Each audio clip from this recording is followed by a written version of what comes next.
ನೀವು ಅರ್ಥ ಮಾಡ್ಕೊಬೇಕಾಗಿರೋದು ಈ ಹಾಲಲ್ಲಿ ನಾನು ಮಾತ್ರ ಅಲ್ಲ, ನೀವು ಅಷ್ಟೇ ಪಾಪ್ಯುಲರ್ ಆಗಿದ್ದೀರಿ ಅಂತ. ನಿಮ್ಮ ಲೋಗೋ ಇಲ್ಲ ಅಂದ್ರೆ ನ್ಯೂಸ್ ಯಾರು ನೋಡ್ತಾ ಇರಲಿಲ್ಲ. ಕರೆಕ್ಟಾ? ಏನಾಗ್ಬಿಡುತ್ತೆ, ಅವ್ರದೇ ಆದ ಲೋಗೋಗೆ ಆ ವ್ಯಕ್ತಿತ್ವ, ತೂಕ, ಗಂಭೀರ್ಯತೆ ಅವೆಲ್ಲ ಇದ್ದಿದ್ರೆ ನಿಮ್ಗೆ ಆಗ್ಬೇಕಿತ್ತು. ನೀವು ಅಲ್ಲಿ ಹೋಗ್ಬಿಟ್ಟಿದ್ದೀರಾ ಸರ್, ನೀವು ಬೆಳೆದಿರೋದು ನಿಮ್ಗೆ ಗೊತ್ತಿಲ್ಲ. ಇನ್ನು ನಿಮ್ಮ ಲೋಗಗಳು ಹಾಕೊಂಡು ಹೊಡಿತಾ ಇದಾರೆ ಅಂತ ಅರ್ಥ ಮಾಡ್ಕೊಂಡು ನೀವು ಖುಷಿ ಪಡಬೇಕು. ನೀವು ಆಮೇಲೆ ಮಾಡಲ್ಲ ಬಿಡಿ. It is something that you should also understand. ಯಾವ ಮಟ್ಟಿಗೆ, ಯಾವ ಹಂತಕ್ಕೆ ಕೆಲವ್ರು ಹೋಗಕ್ಕೆ ರೆಡಿ ಇದ್ದಾರೆ ಅಂದ್ಬಿಟ್ಟು.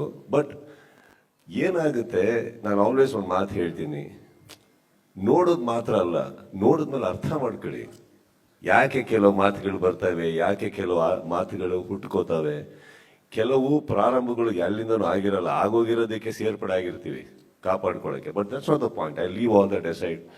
ಹೊಸ ವಿಚಾರಗಳನ್ನು ಮಾತಾಡ್ತಾ ಸಂಭ್ರಮಿಸ್ತಾ ನೀವೇನೊಂದು ಹೇಳಿದ್ರಿ, ಪ್ರೀತಿ ಇರ್ಬೋದು, ಇನ್ನೊಂದು ಇರ್ಬೋದು. Sir, I have only let my life in a very positive way sir. ಪಾಸಿಟಿವ್ನ ತಗೊಳ್ಳೋಣ. ನೆಗೆಟಿವ್ ಒಟ್ಟಿಗೆ ಲೀಡ್ ಮಾಡೋಕ್ಕಾಗಲ್ಲ. ಲೈಫ್ ಆಗಲಿ, ಸಂಬಂಧ ಆಗಲಿ, ಸಿನಿಮಾ ಆಗಲಿ, ಯಾವುದೇ ತಗೊಳ್ಳಿ, ನೆಗೆಟಿವ್ ಇದ್ರೆ ಇರೋಕ್ಕಾಗಲ್ಲ. ಉತ್ತರ ಕೊಡಬೇಕು, ಕೊಡೋ ಕಡೆ ಕೊಡೋಣ. ಕೊಡದೆ ಕೂತ್ರೂ ನಮ್ಮ ವ್ಯಕ್ತಿತ್ವ ಡೌನ್ ಆಗಿ ಹೋಗುತ್ತೆ. ಬಟ್ ಪಾಯಿಂಟ್ ಅದಲ್ಲ. ನನಗೇನು ಖುಷಿ ಆಯ್ತು ಅಂದ್ರೆ, ನಾವೆಲ್ಲ ನೋಡ್ತಾ ಇದ್ವಿ, ಏನದು ನಿಮ್ಗಳು ಲೋಗೋ, ವಾಹ್. ನನಗೆ ಅವಾಗ ಅನಿಸ್ತು, ಈಗ ನೋಡ್ರಿ, ನಾವು ನಮ್ಮ ಬಗ್ಗೆ ಮಾತಾಡ್ತಾ ಇದ್ವಿ, ಹೀರೋಗಳು ಅಲ್ಲೂ ಕೂತಿದ್ದಾರೆ, ಹೆಂಗ್ ಹೊಡ್ಕೋತಾ ಇದಾರೆ ಅವ್ರದ್ದು ಅಂತ. So I think sir, it was celebration time for you also. ಮಾರ್ಕೊಟ್ಟಿಗೆ ನಿಮ್ದು ಎರಡೆರಡು ಆರ್ಟಿಕಲ್ ನೋಡಿದೆ, ಒಂದು ನಿಮ್ದು, ಒಂದು ನಿಮ್ದು ಅಲ್ಲದೆ ಇದ್ದಿದ್ದು, ಎರಡೂ ಎಂಜಾಯ್ ಮಾಡಿದ್ದೀನಿ ಸರ್.